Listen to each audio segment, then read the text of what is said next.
I guess John Mike, you're the only one who's actually been through it, but how excited are you for Bedlam? Oh yeah, I'm excited, man. Round 2 for me. It's been my second year.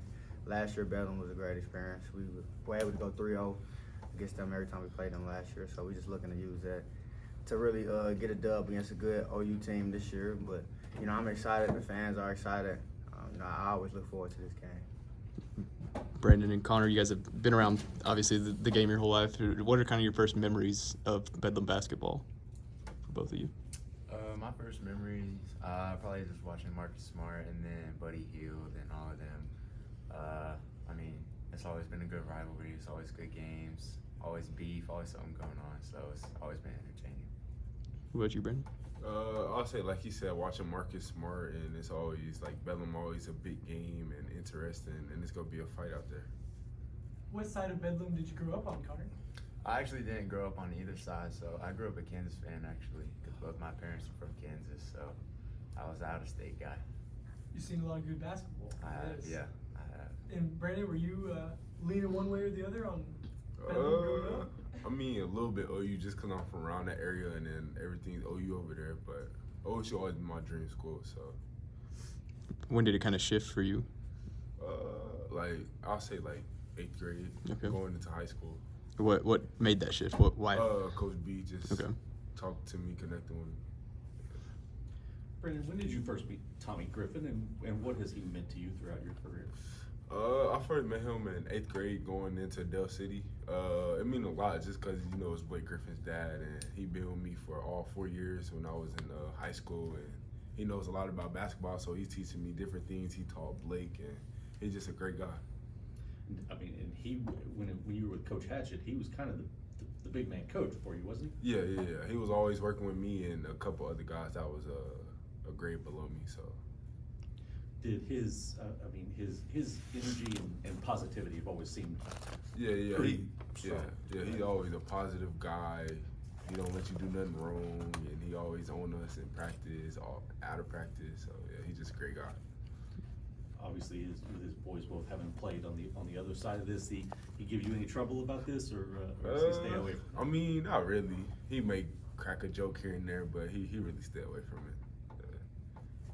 You two both played on that Team Griffin team. A lot of those guys go to OU. A lot of those guys haven't come to OSU as of late. Was it?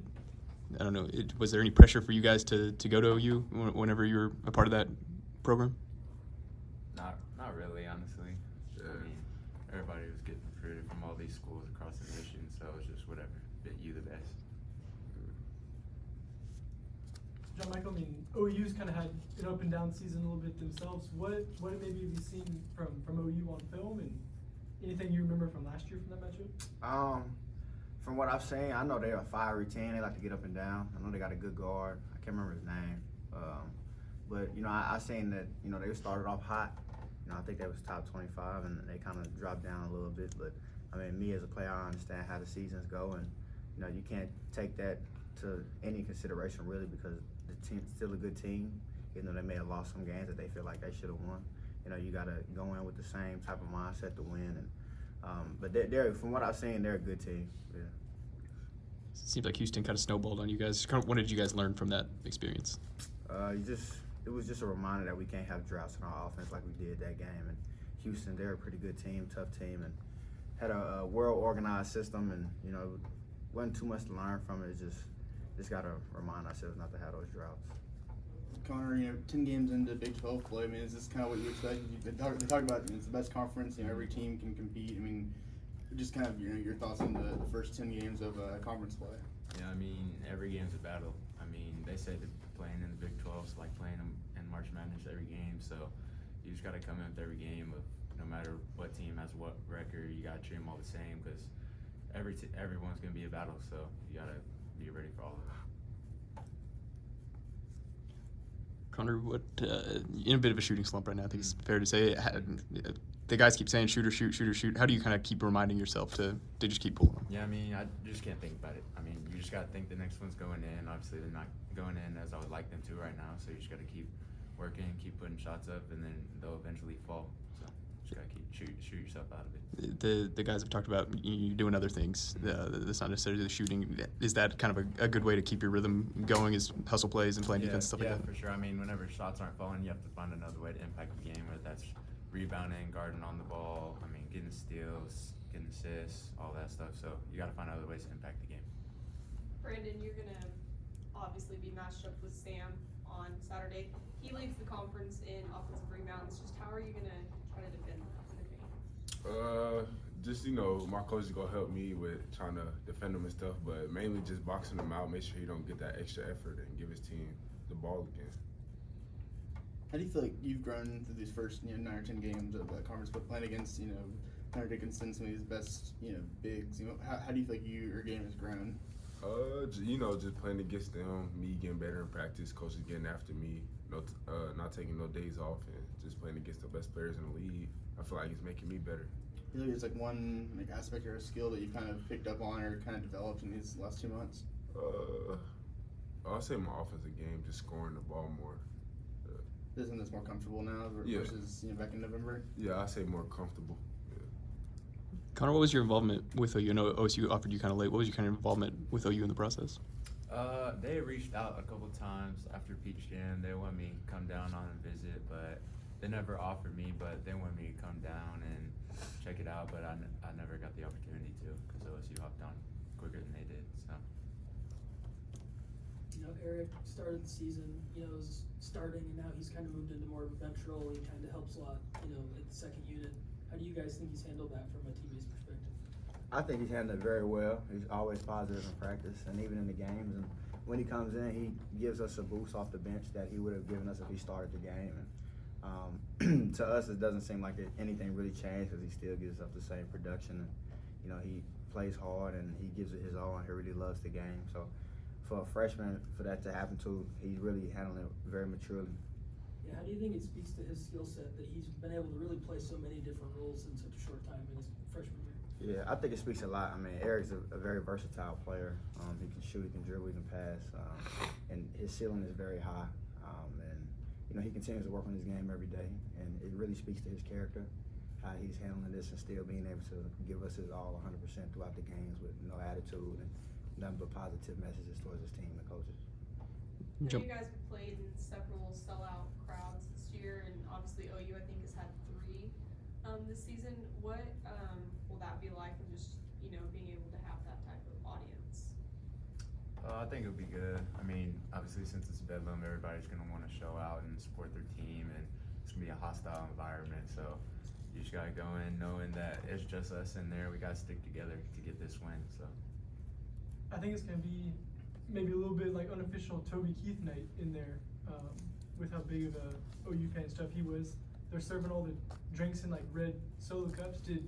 Will that be like an aspect y'all think about in there, or just any thoughts on Toby Keith or any of his music? I mean, I listen to him. I mean, I've listened to him growing up. I'm probably the only one that has, but I got that from my dad. He listened to him too. But I mean, it was a sad day for them and for us. But I think it's kind of cool that they're doing that. But that won't have any effect on us or the game. Or anything. What's your favorite Toby Keith song? You know what the right answer is here. Should have been Cowboy. That's the right answer, but go ahead and answer yours. Honestly, I really don't have a favorite one. Honestly, but I guess I have to say that. John Michael, what's your favorite? Man, whichever one is most popular. John Mike, you've been a guy who's come off the bench and played in the starting lineup. Is there a sense of coming off the bench where Eric is kind of being asked to be a scorer off the bench, whereas whenever he was in the starting lineup, he's maybe like second or third option in scoring? Is there a sense when you come off the bench that, hey, I can play more freely offensively and things along that nature?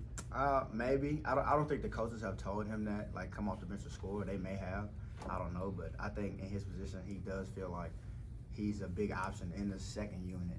So when he comes out, but he really understands that he's in there for, like, hustle plays, offensive rebounds, defensive rebounds, putbacks, and, shooting when he's open. So I don't think his mindset is just when I get in, I'm gonna just score because I'm the only guy on the second unit now. I just think he comes in knowing that he has to give whatever he can to keep giving us boost after some of the starters come out from the game. Brandon, I think you've had a lot of success in Lloyd Noble. Is that correct? At the games that you Yeah, played in yeah. there, do you enjoy playing in that arena? I mean, I got kind of used to it just for the state championships, and I left out of there happy, so I'm trying to leave out there happy on Saturday too. I don't think there's a trophy or anything in this game, like a 7-state champion. You're able to leave with the trophy. Unlike Saturday, there was no Yeah. hardware to leave with. Were y'all at the Bedlam football game this year? Oh Yeah. What was that like? Oh man, you can talk about it. It was crazy. It was electric. Like, that was a really fun game to be a part of and watch. But I mean, I've never been to a football game like that, so it was pretty fun. And just storming the field after with everybody was just fun and just memories. Yeah, son, that was probably the best weekend of my life. I ain't gonna lie. Why so? Man, it was just a great weekend. You know? We won Bedlam, you know what I'm saying? We starting the field like he said. You know, went out, had fun. Did that kind of, as a guy come from that state, that kind of put you played in Bedlam last year, but that kind of helped put it in perspective of what it means for the entire state? Yeah, most definitely. You can just see what the game, like how much people care about it and how much people really don't like OU. You know, all that comes out during the weekends of Bedlam. So we're excited for it. We're excited to put on the show for the fans. And we know we'll have some Stillwater fans out there too. It won't just be the OU people. So, you know, we're going to rep our orange, whatever jersey we wear out there, and we're just going to try and get the job done. What's your favorite uniform y'all have worn this year? My favorite is the white cursor one. Okay. We won them a lot at the home game. It's my favorite one. Yeah. Oh yeah. I like the blue ones just Okay. because the color. I like the black ones. Bit of variety.